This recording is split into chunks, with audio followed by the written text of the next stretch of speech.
Queridos hermanos, iniciamos la lección divina de este día miércoles 28 de septiembre, miércoles de la semana 26 del tiempo ordinario.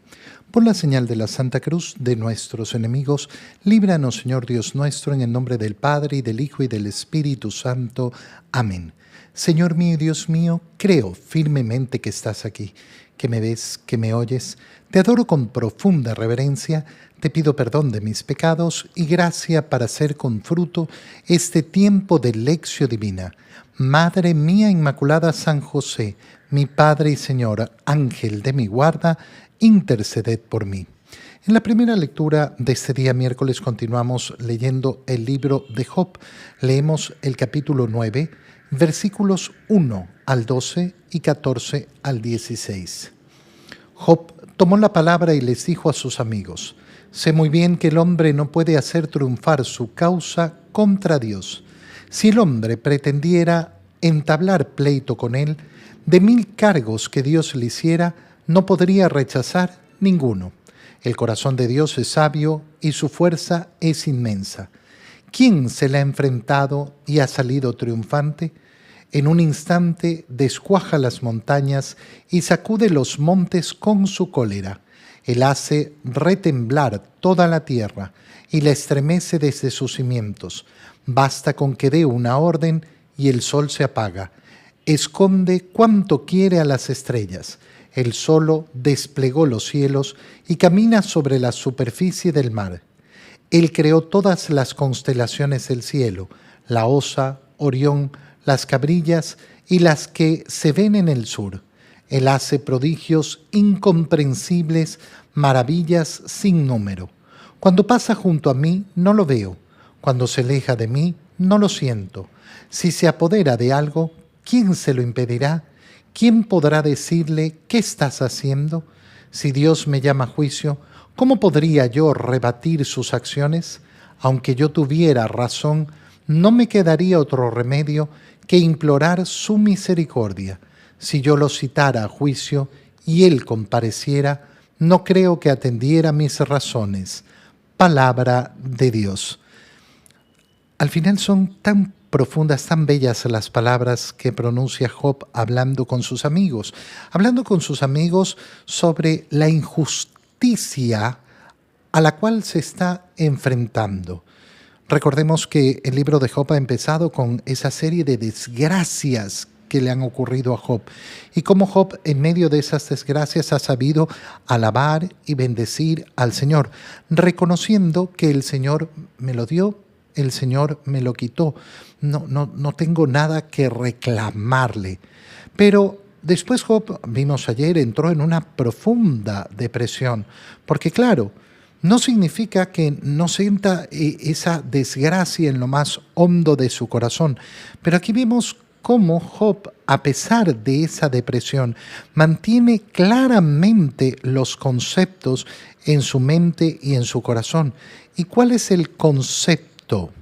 El concepto principal es que Dios no opera ninguna injusticia. Dios no realiza nunca ninguna injusticia. Entonces, cuando nosotros pretendemos creer que nuestra vida sufre injusticias de la mano de Dios, nos estamos equivocando, y equivocando profundamente. Entonces, Job, ¿cómo empieza a explicar esto? Sé muy bien que el hombre no puede hacer triunfar su causa contra Dios. ¿Qué significa? Que aunque yo opine, yo piense, yo esté convencido de que esto para mí es justo y que no sé qué, al final la voluntad de Dios no la va a determinar la persona, y no es la persona la que va a determinar la injusticia de la acción de Dios. La acción de Dios es todopoderosa.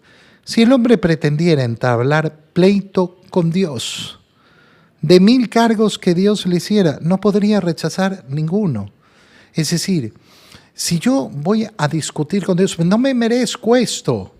Ok, veamos si no te lo mereces. Y Dios comenzara a enunciar todas las cosas que has hecho. ¿De cuál de ellas podrías deshacerte? ¿Cómo convencerías a Dios de que su juicio está equivocado? Para decirlo de algún modo un poco más crudo, por más que nosotros tuviéramos que enfrentar injusticias terribles en esta vida, en esta existencia, al final del día, si yo pongo en la balanza mis pecados, el más mínimo de mis pecados, ya sería merecedor de todos los sufrimientos de este mundo. No podría decir, no, yo no me merezco esto. Sí.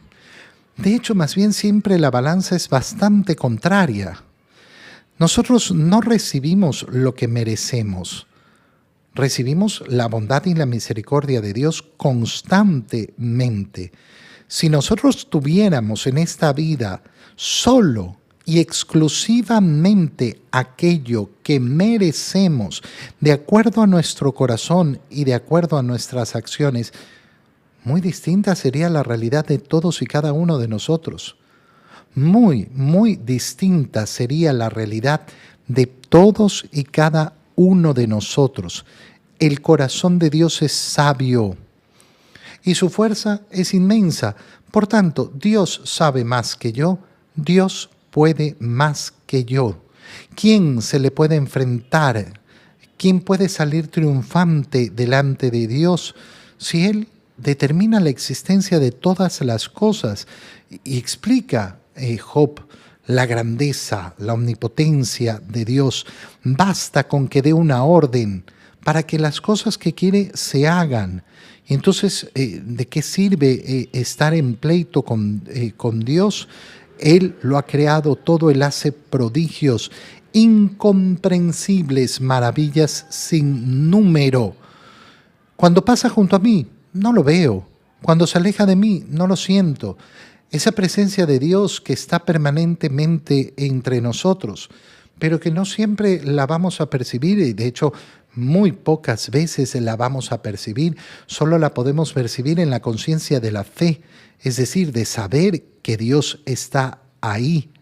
Si Dios decide apoderarse de algo, ¿quién se lo va a impedir? ¿Cómo me voy a poner yo a luchar contra Dios? Te lo pongo de la siguiente manera para que sea más claro. ¿Por qué Dios me quitó a mi mamá? ¿Por qué Dios me quitó a mi papá? Eso es una frase que lógicamente surge de ese dolor en el corazón, pero a la cual hay que responder con mucha claridad. Dios no te ha quitado nada. No, me quitó a mi mamá. No, no te ha quitado nada. No te pertenecía. Más bien tuvieras que pensar en el contrario. Es decir, Dios me dio a mi mamá. Gracias, Señor. Gracias que me diste a mi mamá. Gracias que me diste a mi mamá. Gracias que me diste a mi esposo todos estos años, a mi esposa todos estos años. Pero si yo quiero ver el contrario, simplemente, ¿por qué me lo quitó? Nunca voy a establecer un juicio contra Dios. Nunca voy a ganar un juicio contra Dios. Nunca voy a lograr absolutamente nada. Si Dios me llama a juicio, ¿cómo podría yo rebatir sus acciones? Si Él me llama a juicio y me dice, tú eres culpable de esto, bueno, y aunque yo tuviera razón, según la lógica humana, obviamente, no me quedaría otro remedio que implorar su misericordia. Porque ¿qué voy a hacer? Le voy a pelear a Dios y le voy a comprobar que Él está equivocado y no yo. Si yo lo citara a juicio a Él y Él compareciera, no atendería mis razones. ¿Por qué? Porque ni siquiera van a importarle. Ni siquiera van a importarle. No es mi opinión la que importa. Claro, en este mundo estas son siempre malas palabras. Pero qué importante es recordarlo, ¿no? Nunca Dios ha pedido mi opinión. Nunca Dios ha necesitado mi opinión para crear y gobernar el mundo. En el Evangelio, continuando con la lectura del Evangelio de San Lucas, leemos el capítulo 9, versículos 57 al 62. En aquel tiempo, mientras iban de camino Jesús y sus discípulos, alguien le dijo, «Te seguiré a donde quiera que vayas». Jesús le respondió, «Las zorras tienen madrigueras y los pájaros nidos, pero el Hijo del Hombre no tiene en dónde reclinar la cabeza». A otro Jesús le dijo, sígueme. Pero él le respondió, Señor, déjame ir primero a enterrar a mi padre.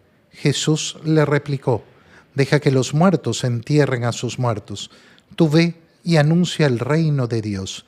Otro le dijo, te seguiré, Señor, pero déjame primero despedirme de mi familia. Jesús le contestó, el que empuña el arado y mira hacia atrás no sirve para el reino de Dios. Palabra del Señor. El contexto del Evangelio que acabamos de leer, recuerda, es después de que Jesús ha tomado la firme determinación de ir a Jerusalén, sabiendo que ha llegado su última hora, sabiendo que ha llegado la hora de partir de este mundo, es decir, sabiendo que ha llegado la hora de su pasión. Y comienza entonces ese camino hacia Jerusalén. Hemos visto cómo al Señor no lo quieren recibir en Samaria, pero Él sigue adelante. Y entonces, en ese camino, iban de camino Jesús y sus discípulos, y alguien se le acerca y le dice, te seguiré, a donde quiera que vayas.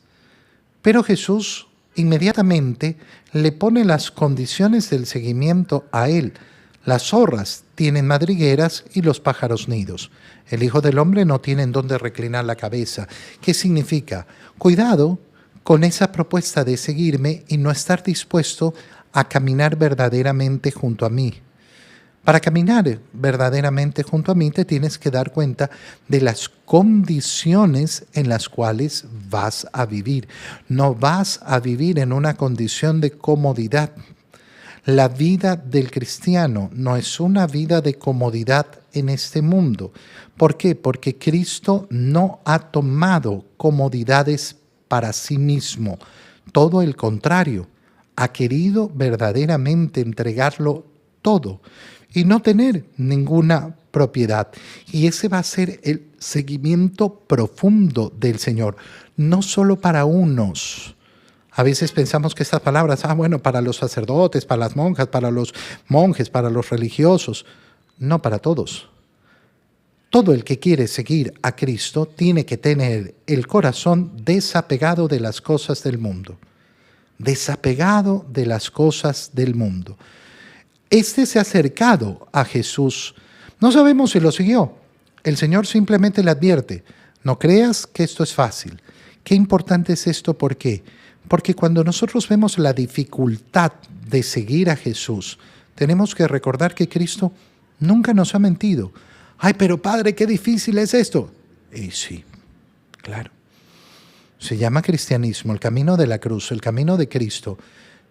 Y nunca te ha mentido, nunca te ha engañado. Nunca vas a encontrar en el Evangelio las palabras, seguirme a mí es facilísimo, vengan todos. No existe eso. Es difícil. No creas que es fácil, no creas que es regalado. No. Aquí hay una dificultad.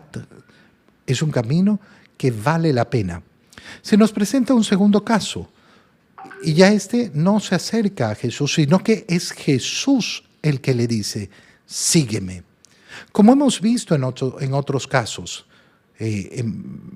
vemos efectivamente cómo el Señor ha llamado, sígueme, sígueme. Y lo han comenzado a seguir sus discípulos. A lo ve y le dice, tú, sígueme, que es la palabra del Señor tan preciosa. ¿Por qué? Porque nos indica la condición de camino detrás del Señor. Sígueme. No trates de ir delante de mí. Sígueme. ¿Y qué responde Señor, déjame ir primero a enterrar a mi padre. Pero, ¿cómo le va a prohibir enterrar a su padre? En primer lugar, no sabemos si la condición es que el padre ya había muerto.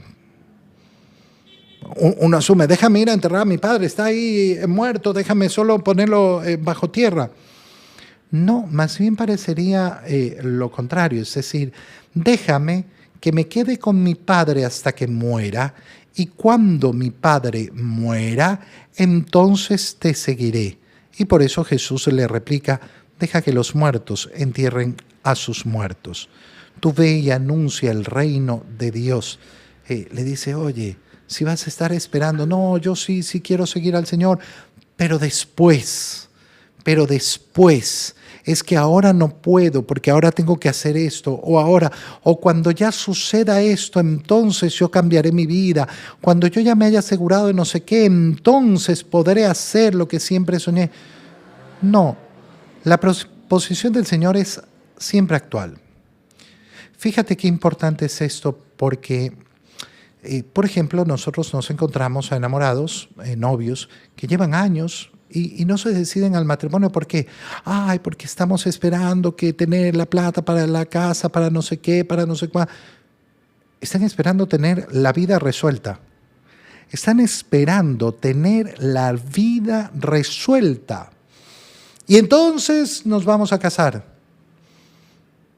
Ocurrirán desgracias ahí. ¿Por qué? Porque el llamado del Señor es inmediato. Sígueme, sígueme. No para después, para ahora. Y llega un tercer caso. Otro le dijo, te seguiré, Señor, pero déjame primero despedirme de mi familia. Y esta es la frase tal vez más bella de este evangelio.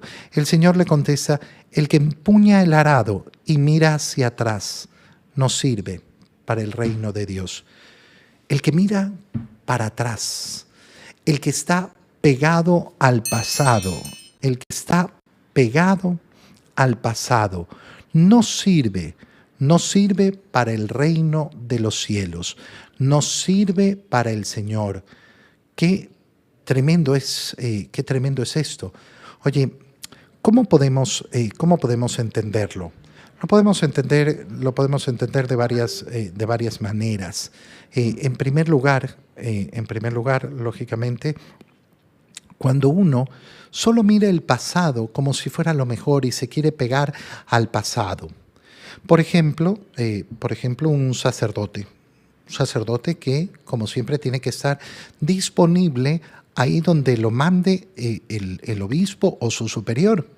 Pero resulta que yo ya llevo tanto tiempo en esta parroquia y yo hago las cosas aquí, ya estoy acostumbrado y no me quiero mover porque yo ya estoy cómodo. No sirve porque está mirando solo para atrás. No, tiene que ir para adelante. Hoy día estás aquí, mañana te toca estar allá. No apresado al pasado. Cuando vemos ese corazón que se endurece con esa imposibilidad de hacer las cosas según lo que nos manda el Señor. Y entonces nos quedamos pensando, no, es que en el pasado todo era mejor, en el pasado todo era mejor. Bueno, ese es un corazón que mira solo atrás, que no ve hacia adelante. Oye, siempre la mirada hacia adelante es la que nos permite contemplar lo que nos va preparando el Señor, las novedades que nos va entregando el Señor. El que toma el arado y mira para atrás no sirve para el reino de los cielos. ¿Por qué? Porque está clavado atrás, está clavado en el pasado. Una de las frases más terribles que uno puede escuchar es cuando se hacen las cosas de un determinado modo y uno dice, oye, esto no funciona así. No funciona de este modo. ¿De qué otro modo podemos hacerlo? No, es que siempre se ha hecho así. ¿Y por qué? Y no hay un motivo. El motivo es que siempre se ha hecho así. Bueno, puede ser que siempre se haya hecho bien y por eso siempre se ha hecho así, pero puede suceder también que siempre se ha hecho mal. Y tenemos que cambiar el modo de hacer las cosas. El corazón que es capaz de entender esto y de abrirse a esto es capaz de comprender. Te doy gracias, Dios mío, por los buenos propósitos, afectos e inspiraciones que me has comunicado en este tiempo de lección divina. Te pido ayuda para ponerlos por obra. Madre mía Inmaculada, San José, mi Padre y Señor, Ángel de mi guarda, interceded por mí. María, Madre de la Iglesia, ruega por nosotros. Queridos hermanos, que tengan todos un muy feliz día.